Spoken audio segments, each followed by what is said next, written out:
Hello friends, ಎಲ್ಲರೂ ಹೆಂಗಿದ್ದೀರಾ? ಚೆನ್ನಾಗಿದ್ದೀರಾ ಅಂತ ಎಲ್ಲರೂ ಭಾವಿಸ್ತೀನಿ. ಎಲ್ಲರೂ ದೇವ್ರು ನಿಮಗೆ ಒಳ್ಳೇದು ಮಾಡಲಿ.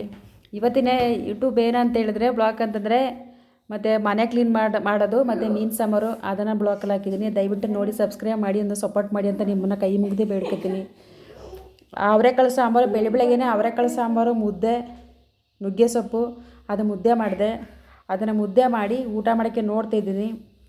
ಈಗ ಊಟ ಮಾಡಬೇಕು, ರೆಡಿ ಮಾಡಿದೆ ಬೆಳಗ್ಗೆನೇ ತಿಂತಿದ್ದೀನಿ. ನೋಡಿ ಇವಾಗ ಸಕ್ಕತ್ತಾಗಿತ್ತು ಉಪ್ಸಾರು ಮುದ್ದೆ ಮಾತ್ರ ತಿಂದು ಒಂದು ಎನರ್ಜಿ ಬಂತು ನನಗೆ ಕೆಲಸ ಮಾಡೋಕ್ಕೆ.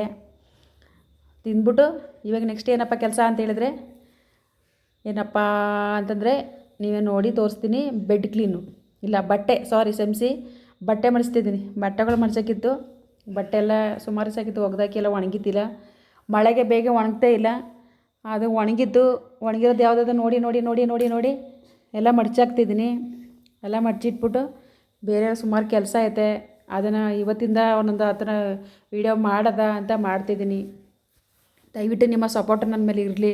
ನಮ್ಮ ಚಾನಲ್ ಮೇಲೆ ಒಂದು ಬೆಳೆಸಿ ನಮ್ಮ ಚಾನಲ್ ಅಂತ ನೀವು ಎಲ್ಲರನ್ನ ಕೈ ಮುಗಿದು ಬೇಡ್ಕೊತೀನಿ. ಎಲ್ಲೆಲ್ಲಿ ಹೋಗ್ತೀನಿ, ಒಂದು ಹಾಸ್ಪಿಟ್ಲಿಗೆ ಹೋಗೋ ಟೈಮಲ್ಲಿ, ಬರೋ ಟೈಮಲ್ಲಿ ಎಲ್ಲ ಕಡೆ ನಾನು ವೀಡಿಯೋ ಮಾಡ್ತೀನಿ. ಆದಷ್ಟು ದಯವಿಟ್ಟು ಸಪೋರ್ಟ್ ಮಾಡಿ. ಬಟ್ಟೆಲ್ಲ ಮಡ್ಚಾಯಿತು. ಈಗೇನಪ್ಪ ಅಂದರೆ ಬೆಡ್ ಕ್ಲೀನ್ ಮಾಡ್ತಿದ್ದೀನಿ. ಬೆಡ್ ಕ್ಲೀನ್ ಮಾಡ್ತಿದ್ದೀನಿ. ಅದೆಲ್ಲ ಸ್ವಲ್ಪ ಬೇಸಿಟ್ಟು ಸಖತ್ ದಪ್ಪ ಇದೆ, ಮಡ್ಚೋದೆ ಅದು ಕಷ್ಟ.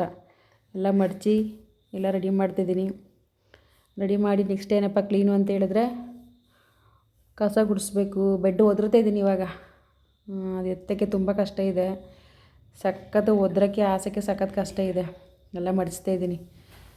ಎಲ್ಲ ಒದ್ರಿ ಹಾಕ್ಬಿಟ್ರೆ ಒಂದು ಸಮಾಧಾನ. ಎಲ್ಲ ಒಂದು ಕ್ಲೀನ್ ಇದ್ದರೆ ಒಂದು ನೋಡೋಕ್ಕೆ ಒಂದು ಸಮಾಧಾನ ಇರ್ತದೆ. ಕ್ಲೀನ್ ಇಲ್ಲ ಅಂದರೆ ಏನಕ್ಕೂ ಆಗೋಲ್ಲ. ನನಗೂ ಅದೇ ಥರ ಕ್ಲೀನ್ ಇಲ್ಲ ಅಂತಂದರೆ ಏನಕ್ಕೂ ಆಗೋಲ್ಲ ನನಗೆ. ಆಗೋದಿನ ಸ್ವಲ್ಪ ಮಾಡ್ತೀನಿ, ಆಗಿಲ್ಲ ಅನ್ನೋ ದಿವಸ ನಾನು ಏನು ಮಾಡೋಕ್ಕಾಗಲ್ಲ. ಆಗೋ ದಿವಸ ಮಾತ್ರ ಮಾಡ್ತೀನಿ. ಹಿಂಗೆ ಒಂದೊಂದು ವೀಡಿಯೋ ಮಾಡಿ ಹಾಕೋದ ಅಂತ ಮಾಡ್ತಾಯಿದ್ದೀನಿ. ಏನು ಹೇಳ್ಬೇಕಂತ ಗೊತ್ತಾಗಲ್ಲ. ಸಖತ್ ಕಷ್ಟಪಟ್ಟು ಮಾಡ್ತಿದ್ದೀನಿ. ಒಂದು ನಿಮ್ಮ ಅಕ್ಕ, ನಿಮ್ಮ ತಂಗಿ, ಇಲ್ಲ ನಿಮ್ಮ ಮಗಳು ಯಾವುದರ ಒಂದು ತಿಳ್ಕೊಂಡು ನನಗೊಂದು ಸಬ್ಸ್ಕ್ರೈಬ್ ಮಾಡಿ ಒಂದು ಸಪೋರ್ಟ್ ಮಾಡಿ ನನಗೆ ಚಾನಲ್ಗೆ ಅಂತ ನಿಮ್ಮೆಲ್ಲರನ್ನೂ ಬೇಡ್ಕೊತೀನಿ. ಏನು ಹೇಳೋಕ್ಕಾಗಲ್ಲ ಅದ್ರ ಮೇಲೆ ನನಗೆ. ನೀಟೆ ಮಾತ್ರ ಹೇಳ್ತಾಳೆ ಅಂತ ಅನ್ಕೋಬೇಡಿ, ಅದಕ್ಕೆ ಹೇಳ್ತಾ ಇದ್ದೀನಿ. ಬೆಡ್ ಕ್ಲೀನ್ ಆಯಿತು ನನಗೆ. ಅದು ಬ್ಯಾಗ್ ಏನು ತೋರಿಸ್ತೀನಿ ಅಂತ ಹೇಳಿದ್ರೆ, ಅದು ಬಿಸಿನೀರು ಕುದಿಸ್ಬಿಟ್ಟು ಎಲ್ಲಿ ನೋವಿರ್ತದೆ ನಮಗೆ ಅಲ್ಲಿ ಇಟ್ಕೊಳ್ಳೋಕ್ಕೆ ಡಾಕ್ಟ್ರು ನಮಗೆ ಬರೆದು ಕೊಟ್ಟಿದ್ರು ಮೆಡಿಕಲ್ ಶಾಪ್ಗೆ. ಅಲ್ಲಿ ತಗೊಂಡೆ ಅದನ್ನು. ನಿಮಗೆ ಈಗ ನಮ್ಮ ಹಳ್ಳಿ ಕೂಡ ಕೆಲಸ ಮಾಡೋರಾದರೆ ಸ್ವಲ್ಪ ಮೈಗೆಲ್ಲ ಸಖತ್ ನೋವು ಬರ್ತವೆ. ಅದು ನನಗೆ ಗೊತ್ತು. ನಾನು ಹಳ್ಳಿಯೊಳಲ್ಲ, ನನಗೆ ಗೊತ್ತಾಗುತ್ತೆ. ಈಗ ನನಗೆ ಮಾಡೋಕ್ಕಾಯ್ತಲ್ಲ ಅಷ್ಟೇ. ಫಸ್ಟು ನಾನು ಭಯಂಕರ ಕಷ್ಟಪಟ್ಟಿದ್ದೀನಿ. ಅಂಥದ್ದನ್ನು ಮೆಡಿಕಲ್ ಶಾಪಲ್ಲಿ ಆನ್ಲೈನಲ್ಲಿ ಬುಕ್ ಮಾಡಿ ಸಿಗ್ತದೆ. 200 ರೂಪಾಯಿ ಒಳಗಡೆ ಸಿಗ್ತದೆ. ನೀರು ಚೆನ್ನಾಗಿ ಕುದಿಸ್ಬಿಟ್ಟು ಅದನ್ನು ಎಲ್ಲೆಲ್ಲ ನೋವಿದೆ, ಒಂದು ಬೆನ್ನು, ಒಂದು ಕಾಲು, ಕೈ, ಒಂದು ಮಂಡಿ, ಆ ಥರ ಎಲ್ಲ ನಮ್ಮ ಹಳ್ಳಿ ಕೆಲಸಗಳು ಏನಂತ ನಮಗೆ ಹಳ್ಳಿಯವ್ರಿಗೆ ಮಾತ್ರ ಗೊತ್ತಿರ್ತದೆ. ಅದನ್ನು ಎಲ್ಲೆಲ್ಲಿ ಇರ್ತದೆ ನೋವು ಅಲ್ಲೆಲ್ಲಿ ಮಡಗಿದ್ರೆ ಡೈರೆಕ್ಟು ಚರ್ಮ ಮೇಲೆ ಮಡಗಬಾರ್ದು, ಸುಟ್ಟೋಯ್ತದೆ. ಅದು ಕುದಿಯೋ ನೀರಲ್ವಾ, ಚೆನ್ನಾಗಿ ಕುದಿಸ್ಬಿಟ್ಟು ಹಾಕಬೇಕು. ಒಂದು ಬಟ್ಟೆ ಹಾಸ್ಕೊಂಡು ಬಟ್ಟೆ ಮೇಲೆ ಅದನ್ನು ಮಡಿಕೊಂಡು, ನಾವು ಹಾಕಿರೋ ಬಟ್ಟೆ ಮೇಲೆ ಮಡಿಕೊಂಡ್ರೂ ಪರವಾಗಿಲ್ಲ. ಒಂದು ಕಾಲುಗಳಲ್ಲಿ ಮಡಿಕೊಂಡ್ರೆ ಡೈರೆಕ್ಟ್ ಮಡಿಕೋಬಾರ್ದು, ಅದು ಚರ್ಮ ಸುಟ್ಟೋಯ್ತದೆ. ಒಂದು ಬಟ್ಟೆ ಮೇಲೆ ಮಡಿಕೊಂಡು ಅದನ್ನು ಒಂದು ಬಿಸಿ ಹಿಡಿದ್ರೆ ಒಂದು ಸ್ವಲ್ಪ ಸಮಾಧಾನ ಸಿಗ್ತದೆ. ನೋಡಿ ಕಸ ಗುಡಿಸ್ತಾಯಿದ್ದೀನಿ. ಆದಷ್ಟು ಬೊಗ್ಗಿ ಗುಡಿಸ್ತಾಯಿದ್ದೀನಿ. ಮಾಡಬೇಕಲ್ವ ಒಂದೊಂದು ಸ್ವಲ್ಪನಾರು ಕೆಲಸನಾರು, ಮನೆ ಕೆಲಸನಾರು ಮಾಡ್ತಾಯಿದ್ದೀನಿ. ನೆಕ್ಸ್ಟ್ ಏನಪ್ಪ ಅಂತ ಹೇಳಿದ್ರೆ, ಮೀನು ಸಾಂಬಾರು ಮಾಡಿದ್ರೆ ನೋಡಿ. ಇದು ನಿಮಗೆ ಟೇಸ್ಟ್ ಇಷ್ಟ ಆದರೆ ನೀವು ಒಂದನ್ನು ಮಾಡಿಬಿಟ್ಟು ನನಗೊಂದು ಕಮೆಂಟ್ ಮಾಡಿ. ಇಷ್ಟ ಆದರೆ ನಾನು ಮಾಡೋದು ಇದೇ ಥರ. ತೆಂಗಿನಕಾಯಿ ಹಾಕಿ ನಮ್ಮ ಹಳ್ಳಿ ಕಡೆ ಮಾಡ್ತೀವಿ ಅಂದರೆ ನನಗೆ ತೆಂಗಿನಕಾಯಿ ಅಡ್ಜಸ್ಟ್ ಆಗೋಲ್ಲ. ಸಖತ್ ಕೆಮ್ಮಲಿರೋದಕ್ಕೆ ನೈಟು ಮನಿಕೊಳಕ್ಕೆ ಆಯ್ತಲ್ಲ ನನಗೆ. ಬೆಳಗ್ಗೆ ಟೈಮ್ ಪರವಾಗಿಲ್ಲ, ರಾತ್ರಿ ಟೈಮ್ ಮನಿಕೊಳಕ್ಕೆ ಆಯ್ತಲ್ಲ. ಅದಕ್ಕೆ ಏನು ಮಾಡ್ತೀನಿ, ತೆಂಗಿನಕಾಯಿ ಹಾಕದೆ ಮೀನು ಸಾರು ಮಾಡ್ತಿದ್ದೀನಿ. ನಾನು ಆತ್ರಗೆಟ್ಟವಳು. ಎಣ್ಣೆಕಾಯಿ ಹಾಕಿದ್ದ ಫಸ್ಟೇ ಸಾಸಿವೆ ಹಾಕ್ಬಿಟ್ಟಿದ್ದೀನಿ. ಎಣ್ಣೆಕಾಯಿ ಆದಿಲ್ಲ, ನೋಡ್ತಾಯಿದ್ದೀನಿ. ಯಾರು ದಯವಿಟ್ಟು ತಪ್ಪು ತಿಳ್ಕೊಬೇಡಿ.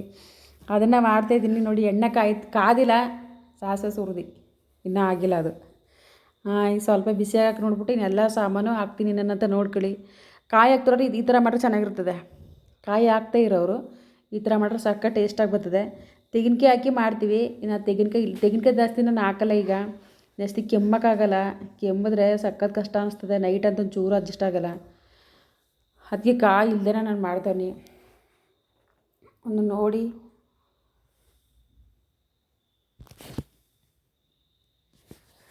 ಎಣ್ಣೆ ಕಾದಿಲ್ಲ, ಕಾಯ್ತಾ ಅದೇ ಈಗ.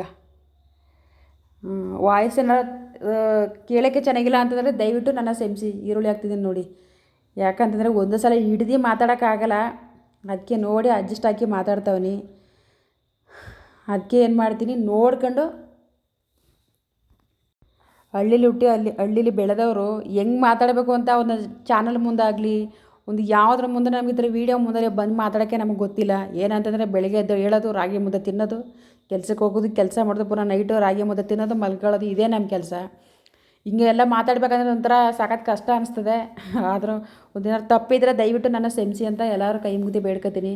ಈರುಳ್ಳಿ ಹಾಕ್ತೆ, ಹಸಿಮೆಣ್ಸಿಕಾಯಿ ಹಾಕ್ತೆ, ಎಲ್ಲ ಹಾಕಿ ಚೆನ್ನಾಗಿ ಫ್ರೈ ಮಾಡ್ತಿದ್ದೀನಿ. ಫ್ರೈ ಮಾಡಿ ಮಾಡಿ ಮಾಡಿ ಅದೆಲ್ಲ ಚೆನ್ನಾಗಿ ಕೆಂಪು ಕಲರ್ ಆಗಬೇಕು. ಅದೆಲ್ಲ ಎಲ್ಲರೂ ಫ್ರೈ ಎಲ್ಲ ಕ್ಷಮಿಸಿ ಎಲ್ಲರೂ ಅಂತಿದ್ದೀನಿ, ಎಲ್ಲನೂ ಹಾಕಿ ಫ್ರೈ ಮಾಡ್ತಿದ್ದೀನಿ. ಶುಂಠಿ ಬೆಳ್ಳುಳ್ಳಿ ಪೇಸ್ಟು, ಈರುಳ್ಳಿ, ಕರಿಬೇವಿನ ಸೊಪ್ಪು, ಹಸಿಮೆಣ್ಸಿಕಾಯಿ ಎಲ್ಲ ಹಾಕಿ ಫ್ರೈ ಮಾಡ್ತೀನಿ. ಎಲ್ಲ ಒಂಥರ ಕೆಂಪು ಕಲರ್ ಬಂದರೆ ಚೆನ್ನಾಗಿ ಟೇಸ್ಟ್ ಸಿಗ್ತದೆ ನಮಗೆ. ಎಲ್ಲ ಚೆನ್ನಾಗಿ ಫ್ರೈ, ಯಾಕಂದ್ರೆ ಮಿಕ್ಸಿಲಿ ನಾವು ಯಾವುದೋ ಮಸಾಲ ಆಡಿಸಿ ಮಾಡ್ತಲ್ವಲ್ಲ, ಡೈರೆಕ್ಟ್ ಎಣ್ಣೆಲೆಲ್ಲ ಹುರಿದು ನಾವು ಮಾಡ್ತಿರೋದು. ಅದಕ್ಕೆ ಸ್ವಲ್ಪ ಚೆನ್ನಾಗಿ ಬಾಡಿಸ್ಕೊಂಡ್ರೆ ಚೆನ್ನಾಗಿ ಟೇಸ್ಟ್ ಬರ್ತದೆ ಅಂತ ನೋಡಿ. ಎಲ್ಲ ಆಯಿತು ಸುಮಾರಾಗಿ. ಈಗ ಟೊಮಟೊ ಹಾಕ್ತಿದ್ದೀನಿ. ಟೊಮಟೊ ಹಾಕಿ ಅದನ್ನು ಚೆನ್ನಾಗಿ 4 ಟೊಮಟೊ ಹಾಕಿದ್ದೀನಿ. ಸ್ವಲ್ಪ ಉಳಿಬೇಕಲ್ವ ಮೀನು ಸಾರು, 4 ಟೊಮಟೊ ಹಾಕಿದ್ದೀನಿ. 4 ಟೊಮಟೊ ಹಾಕಿ ಚೆನ್ನಾಗಿ ಫ್ರೈ ಮಾಡಿ, ಚೆನ್ನಾಗಿ ಬೇಯಿಸಿ ಅದನ್ನು ಕಾಯಿ ಹಾಕಿದ್ರೆ ಸಕ್ಕ ಚೆನ್ನಾಗಿರ್ತದೆ. ಕಾಯಿ ಹಾಕ್ತನ ಮಾಡೋ ಚೆನ್ನಾಗಿರುತ್ತೆ. ಈ ಥರ ನೀವು ಟ್ರೈ ಮಾಡಿ ನೋಡಿ. ಲಾಸ್ಟ್ ನೀವು ನನಗೆ ಕಮೆಂಟ್ ಮಾಡಿ ಈ ಥರ ಇರ್ತು ಅಂತ. ಚೆನ್ನಾಗಿ ಅದು ಬೇಯ್ತು ಟೊಮಟೊ. ಅಡುಗೆ ಅರಿಶಿನ ಪುನಃ ಏನು ಹಾಕ್ತಿದ್ದೀನಿ ಅಂತ, ಅಡುಗೆ ಅರಿಶಿನ ಆಯಿತು. ನೆಕ್ಸ್ಟು ಮೆಣಸಿ ಹುಡಿ ಹಾಕ್ತಿದ್ದೀನಿ. ಇದು ಮೆಣಸಿ ಹುಡಿ ಇಷ್ಟ ಆಗ್ತಲ್ಲ ಅಂತ ನೀವು ಅನ್ಕೋಬೇಡಿ, ಮೆಣಸಿ ಹುಡಿ ಖಾರ ಇಲ್ಲ. ಅದಕ್ಕೆ ಸ್ವಲ್ಪ ಮೀನು ಸಾರು ಸ್ವಲ್ಪ ಖಾರ ಇರಬೇಕು ಚೆನ್ನಾಗಿ, ಖಾರ ಇಲ್ಲ ಅಂದರೆ ಚೆನ್ನಾಗಿರಲ್ಲ. ಮತ್ತು ಮೆಣಸಿ ಹುಡಿ, ಅಡುಗೆ ಅರಿಶಿನ ಆಯಿತು. ನೆಕ್ಸ್ಟ್ ಏನಪ್ಪ ಅಂತಂದರೆ ಗರಂ ಮಸಾಲ ಸ್ವಲ್ಪ ಹಾಕ್ತಿದ್ದೀನಿ. ಗರಂ ಮಸಾಲಕ್ಕೆ ಚೆನ್ನಾಗೆಲ್ಲ ಮಿಕ್ಸ್ ಮಾಡ್ತಿದ್ದೀನಿ. ಮಿಕ್ಸ್ ಮಾಡಿ ಚೆನ್ನಾಗಿ ಅದೆಲ್ಲ ಟೊಮಟೊ ಜೊತೆ ಚೆನ್ನಾಗಿ ಬೇಯಬೇಕು. ಅದೆಲ್ಲ ಟೊಮಟೊ ಜೊತೆ ಚೆನ್ನಾಗಿ ಬೆಂದರೆ ಆವಾಗ ಚೆನ್ನಾಗಿ ಆಯ್ತದೆ ಎಲ್ಲ. ಈಗ ನೆಕ್ಸ್ಟು ಕೊತ್ತಂಬರಿ ಮರ್ತೋಗಿತ್ತು. ಕೊತ್ತಂಬರಿ ಈಗ ಹಾಕ್ತವನೆ ನೋಡಿ. ಅದು ಹಾಕೋ ಟೈಮಲ್ಲಿ ಮರ್ತೋಗಿತ್ತು, ಎಲ್ಲ ಪಕ್ಕ ಇಟ್ಕೊಂಡಿದ್ನಲ್ಲ, ಮರ್ತೋಗಿತ್ತು, ಇವಾಗ ಹಾಕ್ತೆ. ಈ ಥರ ಮಾಡಿ ನೋಡಿ, ಚೆನ್ನಾಗಿರ್ತದೆ. ಚೆನ್ನಾಗಿ ಅದು ಟೊಮಟೊ ಜೊತೆ ಚೆನ್ನಾಗಿ ಎಲ್ಲ ಬೆಂದರೆ ಲಾಸ್ಟಿಗೆ ಟೊಮಟೊ ಜೊತೆ ಚೆನ್ನಾಗಿ ಬೆಂದು ಚೆನ್ನಾಗಿ ಮಿಕ್ಸ್ ಆದಮೇಲೆ ನೀರು ಹಾಕ್ಬೇಕು. ಟೊಮಟೊ ಜೊತೆಲೆ ಎಲ್ಲ ಚೆನ್ನಾಗಿ ಬೆಂದರೆ ಮಸಾಲೆ ಎಲ್ಲ ಟೊಮಟೊ ಎಲ್ಲ ಚೆನ್ನಾಗಿ ಬೆಂದಮೇಲೆ ನೀರು ಹಾಕಿದ್ರೆ, ನೀರು ನಮ್ಗೆ ಎಷ್ಟು ಬೇಕು, ನಮ್ಗೆ ಎಷ್ಟು ಗಟ್ಟಿ ಬೇಕು ಗೊತ್ತಲ್ಲ. ಮೀನು ಸಾರು ಎಲ್ಲರಿಗೂ ಮಾಡೋಕೆ ಗೊತ್ತಲ್ವ, ಇದನ್ನು ಹೇಳೋ ಅವಶ್ಯಕತೆ ಇಲ್ಲ. ಚೆನ್ನಾಗಿ ನಮ್ಗೆ ಎಷ್ಟು ಬೇಕೋ ಅಷ್ಟು ನೀರು ಹಾಕಿ, ಎಷ್ಟು ಗಟ್ಟಿ ಬೇಕು, ಮೀನು ಸಾರು ಸ್ವಲ್ಪ ಗಟ್ಟಿನೇ ಬೇಕು, ತೆಂಗಿನಕಾಯಿ ಹಾಕಿಲ್ವಲ್ಲ, ಸ್ವಲ್ಪ ಗಟ್ಟಿನೇ ಬೇಕು. ಗಟ್ಟಿ ಇರೋದಕ್ಕೆ ಎಷ್ಟು ಬೇಕೋ ಸ್ವಲ್ಪ ನೀರು ಹಾಕ್ತಿದ್ದೀನಿ. ಇವಾಗ ನೀರು ಸ್ವಲ್ಪ ತಗೊಳಕ್ಕೆ ಹೋಗಿದ್ದೀನಿ, ಅಲ್ಲೇ ಪಕ್ಕದಲ್ಲಿರೋದು ನಲ್ಲಿ ತಗೊಳಕ್ಕೆ ಹೋಗಿದ್ದೀನಿ. ತಗೊಬಂದು ಈಗ ಹಾಕ್ತಿದ್ದೀನಿ ನೋಡಿ ನೀರು. ನಮ್ಗೆ ಎಷ್ಟು ಬೇಕೋ ಅಷ್ಟು ಹಾಕ್ತಿದ್ದೀನಿ. ಚೆನ್ನಾಗಿತ್ತು, ಚೆನ್ನಾಗಿ ಟೇಸ್ಟ್ ಚೆನ್ನಾಗಿತ್ತು. ಮೀನು ಸಾಂಬಾರು ಸಕ್ಕತ್ತಾಗಿತ್ತು, ತಿಂದು ನೋಡ್ದೆ, ಚೆನ್ನಾಗಿತ್ತು. ನೀರು ಎಷ್ಟು ಬೇಕಷ್ಟು ಹಾಕ್ತಿದ್ದೀನಿ.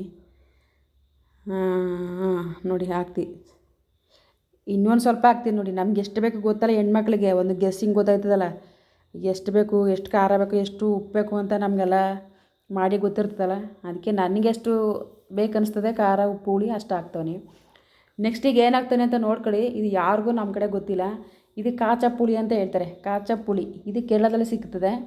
ತಂಗಿ ಗಂಡ ತಂದು ಕೊಟ್ಟಿದ್ರು, ಅದನ್ನು ಹಾಕ್ತಿದ್ದೀನಿ. ಮೀನು ಸಾಂಬಾರು ಹಾಕಿದ್ರೆ ಸಕ್ಕ ಟೇಸ್ಟ್ ಸಿಗುತ್ತೆ. ನಮ್ಮ ಕಡೆ ಸಿಕ್ಕಲ್ಲ. ನಮ್ಮ ಕಡೆ ಮಾಮೂಲಿ ಹುಣಸೆ ಹುಳಿ ಹಾಕ್ತೀವಿ ಅಷ್ಟೇ ನೋಡಿ. ಮೀನು ಅದು ಹಾಕಿದ್ರೆ ಸಕ್ಕ ಚೆನ್ನಾಗಿ ಟೇಸ್ಟ್ ಸಿಗ್ತದೆ. ಮೀನು ಹಾಕ್ತಿದ್ದೀನಿ. ಅದೆಲ್ಲ ತೊಳೆದಿಲ್ಲ, ರೆಡಿ ಮಾಡಿ ಇಟ್ಕೊಂಡಿದ್ದು ಮೀನು ಹಾಕ್ತಿದ್ದೀನಿ. ಅದು ಹಾಕಿದ್ರೆ ಸಕ್ಕ ಟೇಸ್ಟ್ ಬರ್ತದೆ ಸಾಂಬಾರು. ಅದು ಬರೀ ಮೀನು ಸಾರಿಗೆ ಒಂದೇ ಹಾಕೋದಷ್ಟು ಇನ್ನು ಬೇರೆ ಯಾವುದಕ್ಕೂ ಹಾಕೋಲ್ಲ. ಮೀನು ಸಾರು ಹಾಕಿದ್ರೆ ಅದು ಬೇರೆ ಥರ ಟೇಸ್ಟ್ ಕೊಡ್ತದೆ, ಚೆನ್ನಾಗಾಯ್ತದೆ. ಅದಕ್ಕೆ ಅದನ್ನು ಹಾಕ್ತಾಯಿದ್ದೀನಿ. ಹಾಕಿ ಮೀನು ಹಾಕ್ಬೇಕು. ಹಾಕ್ಬಿಟ್ಟು ಒಂದು ಸಲ ಮೆಲ್ಲ ತಿರ್ಗಿಸ್ಬಿಟ್ಟು, ಮೀನು ಹಾಕ್ಬಿಟ್ಟು ಒಂದು ಸಲ ಮೆಲ್ಲ ತಿರ್ಗಿಸ್ಬೇಕು. ಎಲ್ಲ ಕಡೆ ತಿರ್ಸೋಕ್ಕಾಗೋದಿಲ್ವಲ್ಲ, ಎಲ್ಲ ಒಂದು ಕಡೆ ಮಿಕ್ಸ್ ಆಗಿಬಿಟ್ಟು ಆ ಹುಳಿ ಹಾಕ್ಬಿಟ್ಟು ಮೀನ ಮುಚ್ಚಿಬಿಟ್ರೆ ನಮ್ಗೆ ಎಷ್ಟು ನಿಮಿಷ ಬೇಕು ಮೀನು ಗೊತ್ತಾಯ್ತದಲ್ಲ. ಅದನ್ನು ನೋಡ್ಕೊಂಡ್ರೆ ಆಮೇಲೆ ನಾವು ಹುಳಿ, ಉಪ್ಪು, ಖಾರ ಏನು ನೋಡ್ಕೊಬೋದು. ಬೇಕಾದ್ರೆ ಒಂಚೂರು ಖಾರ ಹಾಕೊಳ್ಳೋದು, ಇಲ್ಲ ಒಂಚೂರು ಉಪ್ಪು ಹಾಕೊಳ್ಳೋದು, ಯಾವ್ದಾರ ಮಾಡ್ಬೋದು ತಾನೆ ಅಲ್ವಾ. ಸಾಂಬಾರು ನೋಡಿ ಮೆಲ್ಲ ಮಿಕ್ಸ್ ಮಾಡ್ತಿದ್ದೀನಿ. ಇನ್ನು ಮಿಕ್ಸ್ ಮಾಡೋಕ್ಕಾಗಲ್ಲ, ಅಷ್ಟೇ ಸಾಕು. ಮಿಕ್ಸ್ ಮಾಡಿ ಸಾಂಬಾರಾಯಿತು. ಈಗ ಪಟ್ಟಂತ ಮೀನು ಸಾರು ಆಯಿತು. ಹಾಕತ್ತಿದ್ದೀನಿ ಒಂದು ಕಡೆ ನೋಡವ ಅಂತ. ನೋಡಿ ಎಷ್ಟು ಚೆನ್ನಾಗಿ ಕಾಣಿಸ್ತಿದೆ ನೋಡೋಕ್ಕೆ, ಸಖತ್ತಾಗಿ ಬಂದಿದೆ. ನನಗಂತೂ ಸಖತ್ ಇಷ್ಟ ಆಯಿತು. ಒಂದು ಸ್ವಲ್ಪ ಉಪ್ಪು ಕಡಿಮೆ ಇತ್ತು, ಉಪ್ಪು ಹಾಕ್ತೆ. ಸಖತ್ತಾಗೈತೆ, ಚೆನ್ನಾಗೈತೆ ನೋಡಿ. ತಿಂದು ನೋಡ್ತಿದ್ವಿ, ಇಬ್ಬರು ಟೇಸ್ಟ್ ಮಾಡಿ ನೋಡ್ತಿದ್ವಿ. ಸಖತ್ತಾಗೈತೆ ಟೇಸ್ಟು. ಮೀನು ಸಾಂಬಾರು ನನ್ನ ಮಗ ನಾನು ಇಬ್ಬರು ಟೇಸ್ಟ್ ಮಾಡಿ ನೋಡ್ತೀವಿ. ಸಖತ್ ಇಷ್ಟ ಆಯಿತು ಅವನಿಗೂ.